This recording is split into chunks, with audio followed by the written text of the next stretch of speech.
আসসালামু আলাইকুম, welcome to my channel areca.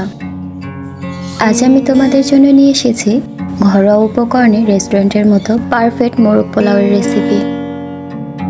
মোরগ পোলাও তৈরি করার জন্য প্রথমে আমি কিছু চিকেন পিস নিয়ে নিয়েছি। এর উপরে স্বাদ মতো লবণ এবং পরিমাণ মতো মরিচের গুঁড়ো দিয়ে হাতের সাহায্যে ভালোভাবে মেখে নিব। ইচ্ছে করলে তোমরা এখানে ফুড কালারের ব্যবহার করতে পারো, কিন্তু আমি সাজেস্ট করব মরিচের গুঁড়োর ব্যবহার করার। এ পর্যায়ে চুলার মিডিয়াম আঁচে একটি প্যানে আমি খাবারের তেল দিয়ে দিব। তেল গরম হয়ে আসলে এর মাঝে এক এক করে আমি চিকেন পিসগুলো দিয়ে দিব। এখানে আমি চিকেনগুলোকে হালকা ফ্রাই করে নিব। আর চিকেন ফ্রাই করার সময় তেলের পরিমাণটা একদম অল্প বা ডুবো তেলও ভাজা যাবে না। এখানে আমি প্রায় হাফ কাপ পরিমাণের তেলের ব্যবহার করেছি। আমি নিজের সেফটির জন্য প্যানটাকে হালকাভাবে ঢেকে দিয়েছি, কারণ তেলগুলো ছিটে শরীরে আসতে পারে। চিকেন পিসগুলো এক পাশ হালকা ভাজা হয়ে আসলে আমি উল্টিয়ে দিব আরেক পাশ ভেজে নেওয়ার জন্য। চিকেন পিসগুলো যখন হালকা বাদামি বর্ণের হয়ে আসবে তখন আমরা চিকেন পিসগুলোকে তেল থেকে নামিয়ে নিব। সেম ভাবে আমরা সবগুলো পিসকে হালকা বাদামি বর্ণের করে ভেজে নিব। চিকেন পিসগুলো ভাজা কমপ্লিট হয়ে যাবার পর এ পর্যায়ে আমি একটি প্যানে হাফ কাপ পরিমাণের সাদা তেল গরম করে নিব। তেল গরম হয়ে আসলে এর সাথে আমি অ্যাড করে দিব 1 কাপ পরিমাণের পেঁয়াজ কুচি। পেঁয়াজ কুচিগুলোকে আমরা বেরেস্তা করে ভেজে নিব। পেঁয়াজ কুচিগুলো যখন বেরেস্তা হয়ে আসবে তখন এর সাথে আমরা অ্যাড করে দিব আস্ত 3 টুকরো দারচিনি, 3টা তেজপাতা, 4-5টা লং, 4-5টা এলাচ। সবগুলো উপকরণকে একসাথে ভালোভাবে নেড়েচেড়ে মিশিয়ে এর সাথে আমি অ্যাড করে দিব 3 টেবিল পরিমাণ আদা রসুন পেস্ট। তারপর সবগুলোকে একসাথে ভালোভাবে মিশিয়ে নিব। মিশানো কমপ্লিট হয়ে গেলে এর সাথে আমি অ্যাড করে দিব 2 চা চামচ বাদাম পেস্ট এবং বিভিন্ন ধরনের মশলাকে একসাথে আমি পেস্ট করে নিয়েছি। মশলার পেস্টের ভিডিওটি আমি আমার চ্যানেলে পরবর্তীতে অ্যাড করে দিব। তারপর সবগুলো মশলাকে একসাথে ভালোভাবে নেড়েচেড়ে মিশিয়ে নিব। মশলাগুলো মেশানো হয়ে গেলে এর সাথে আমি পরিমাণ মতো পানি অ্যাড করে দেব। তারপর চুলার মিডিয়াম আঁচে 2-3 মিনিট রান্না করে নিব।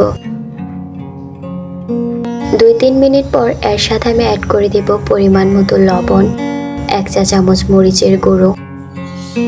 তার সাথে অ্যাড করে দিব আমি রাঁধুনি বিরিয়ানি মশলা। সবগুলো উপকরণ একসাথে ভালোভাবে মিশিয়ে এর সাথে আমরা অ্যাড করে দিব পরিমাণ মতো টমেটো কেচাপ বা টমেটো সস। মশলার গা থেকে তেলগুলো যখন আলাদা হয়ে আসবে, মশলা আর তেলগুলো আমরা আলাদা আলাদা হয়ে যেতে দেখব, তখন এর সাথে এক এক করে আমরা চিকেন পিসগুলোকে অ্যাড করে দিব।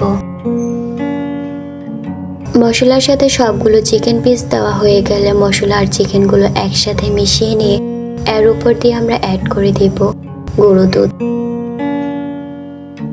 তারপর সবগুলোকে একসাথে ভালোভাবে মিশিয়ে নিব। মিশানো হয়ে গেলে চিকেন পিসগুলোকে সিদ্ধ করে নেওয়ার জন্য উপরে আমরা পানি অ্যাড করে দেব। চিকেন পিসগুলোর উপরে 4-5টা কাঁচামরিচ অ্যাড করে দেব। এই পর্যায়ে আমি একটি ঢাকনা দিয়ে ঢেকে চুলার লো আঁচে রান্না করে নেব। মাঝে দিয়ে একবার চিকেনগুলোকে উল্টিয়ে দিব। চিকেনগুলো থেকে যখন পানি শুকিয়ে আসবে তখন এর উপরে আবার আমরা কিছুটা গুঁড়ো দুধ অ্যাড করে দিব। গুঁড়ো দুধ আর চিকেন পিসগুলোকে ভালোভাবে মিশিয়ে 3-4 মিনিট রান্না করে নিলেই আমাদের চিকেনগুলো রেডি হয়ে যাবে। চিকেনটা রান্না করা হয়ে গেলে এ পর্যায়ে আমরা পোলাওটা রান্না করে নিব। পোলাওটা রান্না করার জন্য একটি হাঁড়িতে আমরা 1.5 লিটার পরিমাণের পানির সাথে 2 টেবিল চামচ সাদা তেল অ্যাড করে দিয়েছি। তার সাথে দিয়ে দিব 2টা তেজপাতা, 2 টুকরো দারচিনি, 4টা লং, 4টা এলাচ এবং পরিমাণ মতো পাউডার দুধ।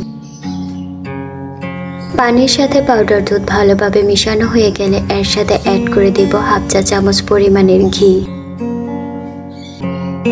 পানি যখন ফুটতে শুরু করবে তখন এর সাথে আমরা অ্যাড করে দিব 1 কেজি পরিমাণের চিনি গুঁড়ো পোলাও চাল। একটি খুন্তির সাহায্যে চালগুলোকে একটু নেড়ে দেব। তারপর এর সাথে অ্যাড করে দিব 4-5টা কাঁচামরিচ। একটি ঢাকনা দিয়ে ঢেকে চুলার মিডিয়াম আঁচে 5-7 মিনিট রান্না করে নেব।